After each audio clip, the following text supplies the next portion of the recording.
मस्जिद का गेट आगे का तोड़ दिया गया, मस्जिद का गेट आगे का तोड़ दिया गया।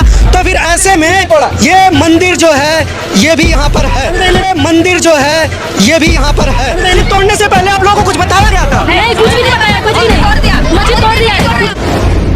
बात अंदाज देखो जुबा मेवात आज तक। नमस्कार आदाब, मैं हूं अरशद बिसरू और आप देख रहे हैं मेवात आज तक। आइए दोस्तों, आपकी जानकारी के लिए ऐसी खबर दिखा रहा हूं जिस खबर को सुनकर आपका भी दिल धड़कने लगेगा। वो खबर दिल्ली से प्रकाश में आ रही है। तो जहां पर बीते रोज जो है दो समुदायों की हिंसक झड़पें हुई थी, वहीं पर जामा मस्जिद के गेट को पूरी तरह से नहस तहस कर दिया गया है। जामा मस्जिद के गेट को बिल्डोजर से तुड़वा दिया गया है। मंदिर का भी गेट और मंदिर की दीवारें वो भी रोड पर आ रही है, लेकिन उसको नहीं तोड़ा है। मस्जिद पर बुलडोजर चलता रहा। स्थानीय जो मुस्लिम बहन भाई हैं वो बिलख बिलख कर रोते रहे। लेकिन दोस्तों, इस दोगली सरकार के बारे में आपको बहुत कुछ बताने वाला हूं, लेकिन उससे पहले दोस्तों, चार तस्वीरें स्क्रीन पर आप देख रहे हैं। इन चारों तस्वीरों से मैं आपको रूबरू कराना चाहता हूं। दोस्तों, सबसे पहली तस्वीर आप स्क्रीन पर देख रहे हैं, बाबा भीमराव अंबेडकर जी हैं जो संविधान की किताब लेकर के खड़े हैं। दूसरी तस्वीर जो है वो राजा हसन खां मेवाती की है जो त्रिशूल लिए खड़े हैं। तीसरी तस्वीर दोस्तों देश की सर्वोच्च अदालत सुप्रीम कोर्ट की है और चौथी तस्वीर जो है वो पार्लियामेंट यानी संसद भवन की है।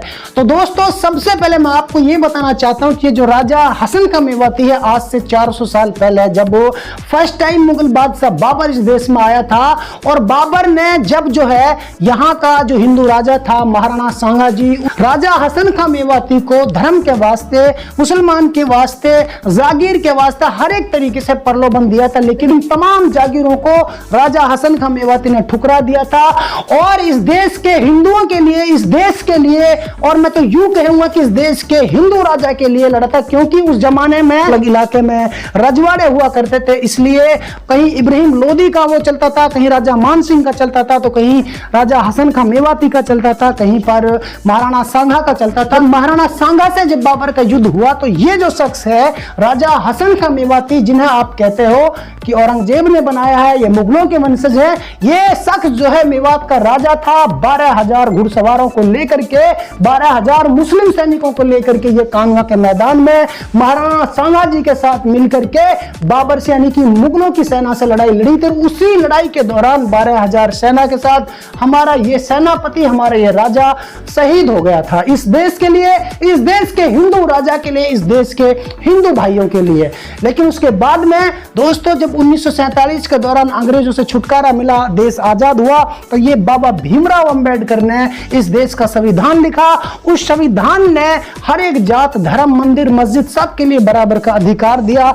उसके बाद में दोस्तों ये आता है पार्लियामेंट, जहां पर जो भी नई सरकारें बनती हैं वो इस संसद से चलती हैं। दोस्तों, कानून इस संसद से बनाया जाता है, लेकिन उसको पास और फेल सुप्रीम कोर्ट में किया जाता है। ये दो तस्वीरें आपके सामने हैं, यानी कि एक संसद भवन और एक सुप्रीम कोर्ट। आज सर्वोच्च अदालत की धज्जियां इस सुप्रीम कोर्ट में बैठी सरकार ने उड़ाई है। दोस्तों, आज बाबा भीमराव अंबेडकर के द्वारा लिखे गए संविधान की धज्जियां इस संसद में बैठी इस दोगली सरकार ने उड़ाई है। दोस्तों, सुप्रीम कोर्ट ने यह आदेश पहले ही जारी कर दिया था, बिल्डोजर तब तक नहीं चलेगा मकानों पर जब तक कि सुप्रीम कोर्ट ऑर्डर नहीं कर देता है, सुप्रीम कोर्ट का फैसला नहीं आता है।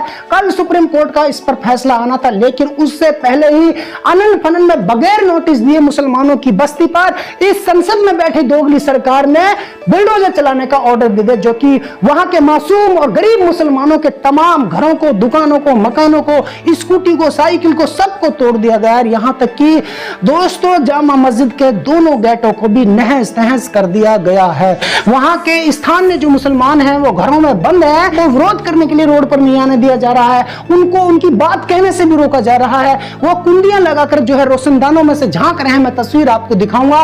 लेकिन बड़ी शर्म की और डूब मरने की बात यह है इस दोगली सरकार के लिए कि इन्होंने रोड पर दोस्तों मंदिर का भी गेट आता है, मंदिर की भी दीवारें आती हैं, मैं आपको तस्वीर में दिखाऊंगा, वहां के मीडिया वालों की जबानी आपको सुनाऊंगा। लेकिन इन लोगों ने जानबूझ करके मुसलमानों को वहां सताया है, मुसलमानों को टारगेट किया है। और मैं मुसलमानों से एक बात कहना चाहता हूं कि तुम्हें खुद आत्मनिर्भर बनना पड़ेगा। सरकार चाहे कोई सी भी आ जाए, लेकिन तुम्हें इंसाफ कोई देने वाला नहीं है, क्योंकि तुम्हारे संग हमेशा से गद्दारी हुई है। मैं देश के तमाम मुसलमानों से अपील करना चाहता हूं कि आप जो है सब्र कीजिए, धैर्य रखिए और आत्मनिर्भर बनिए दोस्तों, अपने बच्चों को पढ़ाइए और आत्मनिर्भर बनिए। अगर जुल्म के खिलाफ आप लोग नहीं बोलोगे, बुज़दिल बनोगे, तो बुज़दिलों की मदद तो खुदा भी नहीं करता है।